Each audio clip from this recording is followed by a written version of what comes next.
매주 금요일 이 시간은 연예 뉴스 듣는 시간입니다. 우리 연예할까요? 테나시아의 김하진 기자, YTN 기상캐스트 겸 배우 김수현 씨 나왔습니다. 어서 오십시오. 네, 안녕하세요. 안녕하세요. 김하진 기자, 이번 주 어디 갔다 왔습니까? 네, 이번 주에는 종영한 보좌관이라는 드라마를 마치고 배우 이엘리아 씨와 인터뷰를 하고 왔습니다. 보좌관 새롭게 시작한다고 우리 방송에서 이야기하지 않았나요? 네. 벌써 끝났어요? 네, 10회여서 10부작이어서 굉장히 좀 일찍 끝난 감이 있죠. 예. 이 엘리아 씨를 인터뷰했다. 이 엘리아 씨가 극 중에서 어떤 역할이었습니까? 네, 그 이정재 씨의 보좌관으로 등장을 했는데요. 시즌 1에서는 비서였어요. 그런데 시즌 2에서는 보좌관을 맡아서 굉장히 좀 다른 면을 보여줬습니다. 예. 어떤 이야기를 나눴나요? 아무래도 국회를 배경으로 하고 있고 또 매일 출근하는 기분으로 촬영을 했다고 해요. 그래서 이렇게 끝난다고 하니까 직장이 없어지는 것 같은 이런 아쉬운 마음이 든다면서 굉장히 좀 많이 안타까워 하더라고요. 아, 제가 지금 검색을 하고 있는데 이분이시군요. 네. 성함을 들었을 때는 몰랐는데 검색해 얼굴을 보니까 알겠네요, 누군지. 네. 근데 생각보다 굉장히 연세가 얼마 안 됐네요. 90년생이네요. 네, 어려요. 되게 어리시네요. 네, 그래서 그 기존에 했던 작품들에서는 좀 나이가 있는 역할을 맡았어요. 네. 그래서 조금씩 나이를 먹어가면서 캐릭터와 좀 나이가 가까워져서 좋다고 하더라고요. 예. 제가 뭐 어떤 드라마를 봤는데 이 엘리아 씨가 극 중에서 그 아이 엄마로 나왔거든요. 그래서 네. 나이가 굉장히 많은 줄 알았는데 아니었군요. 김하진 기자가 보좌관 2 소개하면서 감독이 깜짝 놀랄 카메오가 있다라고 했다고 하는데 그게 누굽니까? 네, 배우 성동일 씨였고요. 마지막 회에 등장을 했는데 그 김갑수 씨가 이제 법정에서 이제 좀 소란을 피워서 나가야 되는 그런 장면이 있었어요. 거기서 이제 성동일 씨가 판사로 등장을 해서 이제 나가라고 소리를 치는 그런 장면이었는데 그 PD와 미스 한무라비라는 드라마에서 실제로 같이 호흡을 맞춰서 굉장히 좀 히든 카드였던 출연자였습니다. 예. 이엘리아 씨는 보좌관이 인생 터닝 포인트가 된 작품이다 이렇게 말했네요. 네, 이엘리아 씨가 보좌관 2에서 여배우로서는 좀 쉽지 않은 결정인데 노 메이크업으로 출연을 했어요. 근데 이전과는 좀 다른 모습을 보여주고 싶어서 선택을 했는데 그래서 좀 용기를 많이 얻었다고 해요. 그래서 처음에는 좀 걱정을 했지만 시청자들이 그런 모습을 좀 잘 알아봐 주시고 또 그 진정성이 통했다고 생각을 하면서 다음 작품에서도 이렇게 하나씩 내려놓을 수 있을 것 같다라고 이야기를 했습니다. 예. 예, 시즌2도 호평을 받으면서 끝이 났습니까? 네, 아무래도 그 공백이 좀 있었잖아요. 시즌 1과 시즌 2 사이에. 그래서 완성도가 많이 높았고 배우들의 열연도 좀 빛을 발해서 시즌 3도 나올 수 있지 않을까 저는 이렇게 조심스럽게 예상을 해봅니다. 예. 예전에는 김하진 기자가 이렇게 누구 만나고 오면 뭐 뉴스 정면 승부 화이팅, 뭐 이동영 씨 사랑해요 이런 거 따오더니 요즘은 안 따오네요. 네, 분발하겠습니다. 말문이 막힌다는 게 여기서 딱 표현이 되네요. 네. 대충 하는 것 같아요.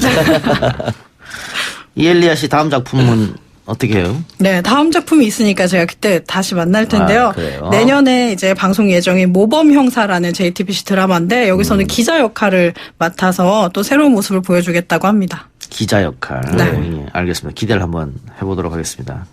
이번엔 가요계 소식 알아봅시다. 방탄소년단 이야기인데 최근 방탄소년단이 빅히트와 수익 배분 갈등이 있다. JTBC가 보도한 내용인데 방송이 나가고 논란이 좀 됐어요.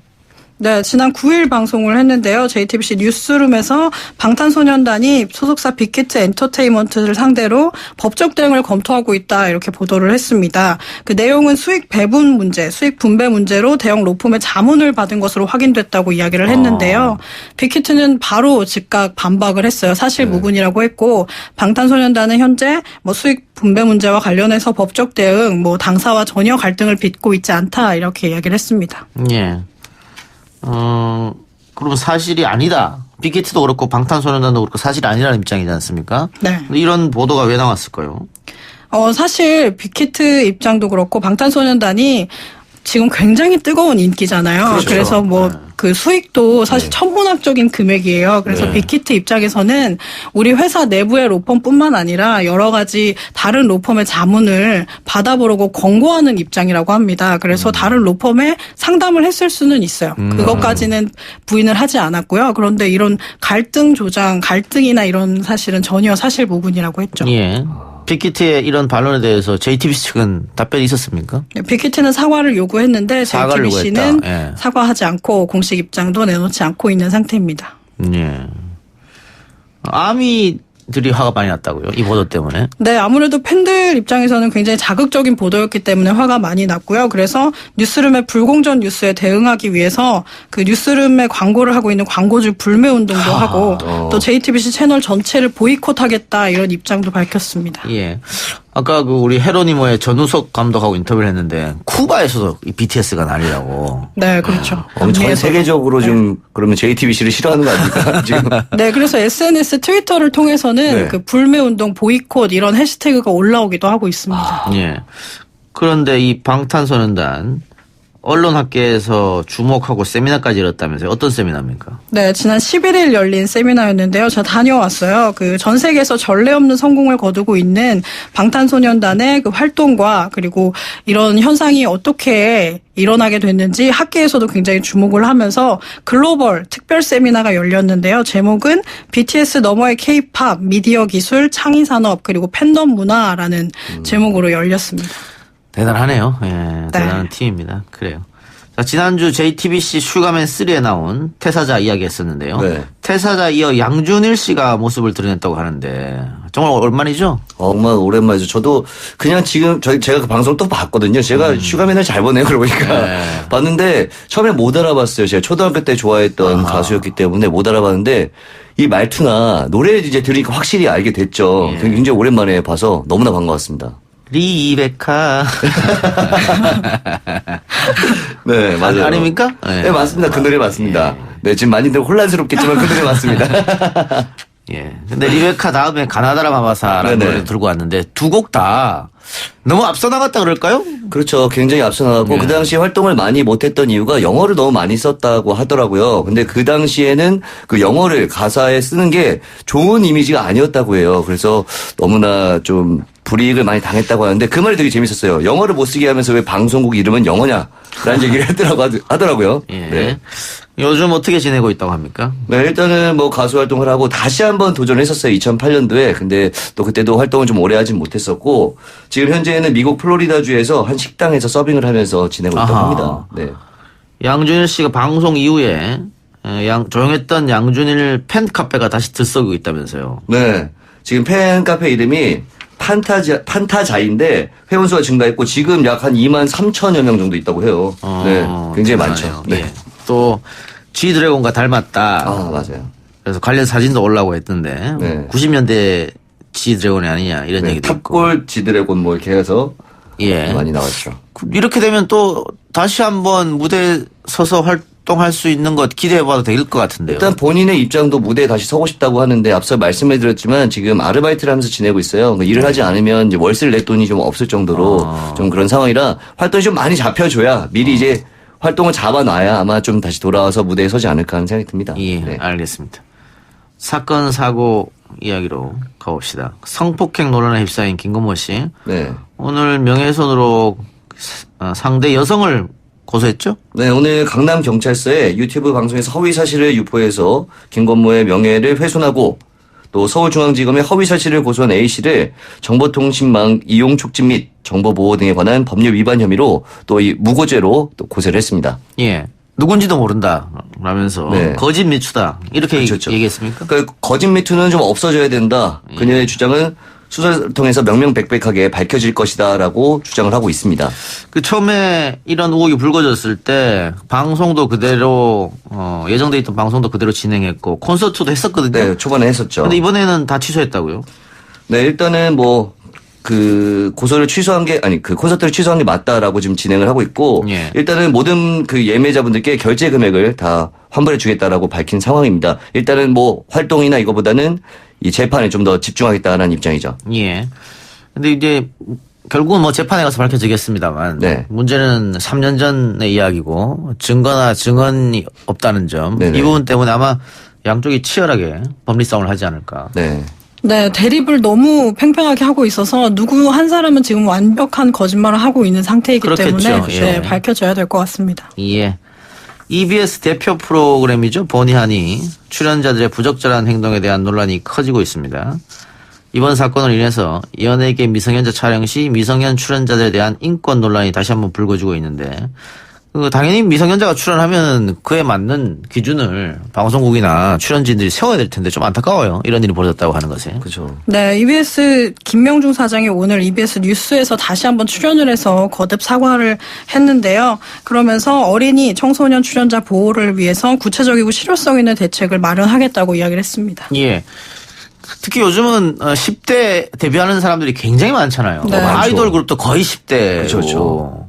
그리고 또 연기자들도 아역 배우 따로 있습니다만 또 10대들이 굉장히 많이 나오고 있기 때문에 거기에 맞는 가이드라인이 조금 있어야 하지 않을까. 또 특히 기성 세대가 좀 미성년 연기자나 가수들 보호해 줄 필요가 있는 거겠죠. 그렇죠. 예. 자, 근데 이번 논란으로 인해 지난 8월 개봉됐던 윤가은 감독 영화 우리 집 아역 배우들이 많이 출연했었는데요.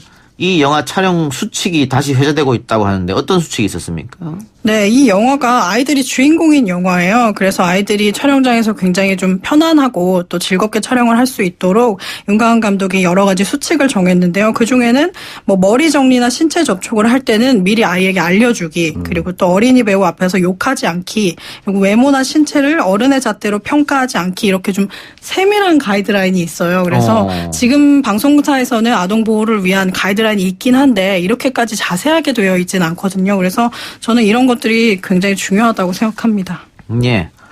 이번에는 다른 이야기. 유명 방송인 겸 사업가죠. 백종원 씨. 만남의 광장이라는 새로운 예능을 찍고 있는데 신세계 그룹 정용진 부회장이 등장했다고요? 네, 맞습니다. 만남의 광장이 이제 지역 특산물을 이제 사서 그거를 음식으로 만들어서 이제 보여주는 그런 프로그램인데 백종원 씨가 방송 도중에 정 부회장한테 전화를 걸어서 지역 농산물 유통 관련 도움을 요청을 하면서 통화를 하면서 방송 출연을 하게 됐죠. 예. 구체적으로 좀 설명해 주세요. 네, 일단 백종원이 한 농가에서 나온 폐품 감자가 30톤이나 되는 것이 좀 안타까워하면서 폐품 감자. 네. 못난이 감자라고 하죠. 상품 가치가 없다. 네네. 예. 마트에서 팔았으면 좋겠다 하다가 이제 생각을 한 게 이제 지인이죠. 정영진 부회장한테 전화를 걸어서 좀 사주면 안 되냐. 양이 좀 많다라고 좀 억지스러운 또 재밌게 좀 요청을 했었습니다. 예. 그러면서 이제 고민을 하다가 힘을 보태보겠다. 어떻게든 고객들한테 잘 알려서 제값을 받고 팔도록 하겠다라고 이야기를 하면서 이제 성사가 된 거죠. 예. 네. 그래서 실제로 들어갔습니까? 이마트에 그러면? 네, 실제로 들어갔고요. 전국에 만남의 광장 부스를 만들어서 판매도 할 것이다 했고, 진짜 오늘부터 이제 판매가 시작이 됐는데, 지금 계속 판매가 되고 있어서 얼마나 팔았는지는 알 수 없으나, 이번 주말 전에는 아마 다 팔리지 않을까라고 이야기를 하고 있습니다. 마트에 못난이 감자가 히트를 치고 있다고 하는데. 네네. 이번 방송에 덕이겠죠? 네. 아무래도 또 그런 게 있죠. 예. 그리고 가격이 4분의 1밖에 안 돼요. 일반 감자에. 예. 생긴 게 못생겼을 뿐이지, 뭐, 자체적으로 문제가 있는 건 아니니까. 예. 네. 이게 두 사람이 손을 잡지 않았으면은 다 폐품 처리될 것이 어쨌든 그렇죠. 싼 값에 팔려나갔다. 그렇죠.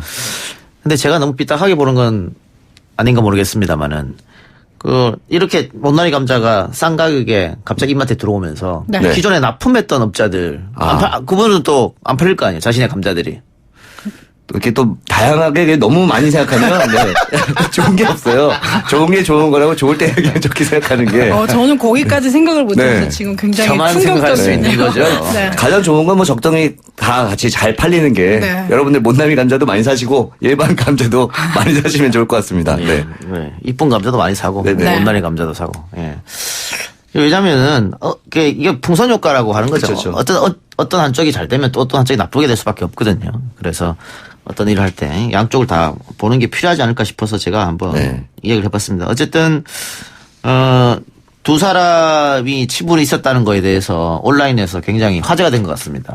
네, 전화하는 장면이 굉장히 좀 즐거워 보였는데 사실 정말 급작스럽게 전화를 한 게 그 옆에 있는 양세형 씨는 누군지도 모르고 이렇게 전화를 같이 거들다가 핸드폰에 이렇게 나와 있는 이름을 보고 깜짝 놀라는 모습까지 다 나왔거든요. 네, 그래서 정말 재미있었습니다. 네. 제가 이게 너무 삐딱하게 보는 건 아니에요. 예, 더 이상 말하지 않겠습니다. 예. 바른 시선으로 바라보시길 바랍니다. 네네. 네. 비판적 사고가 필요한 거니까요. 두 분 말씀 오늘 여기까지만 듣고 오늘 오랜만에 뭐 컴백 아닌 컴백을 한 양준 씨 노래 한번 들어봅시다. 네네. 엔딩곡으로 가나다라 마법사. 너무 좋아요. 예, 노래를 들었기 때문에 두 분하고 조금 일찍 오늘 인사하겠습니다. 두 분 수고하셨습니다. 네, 고맙습니다. 감사합니다.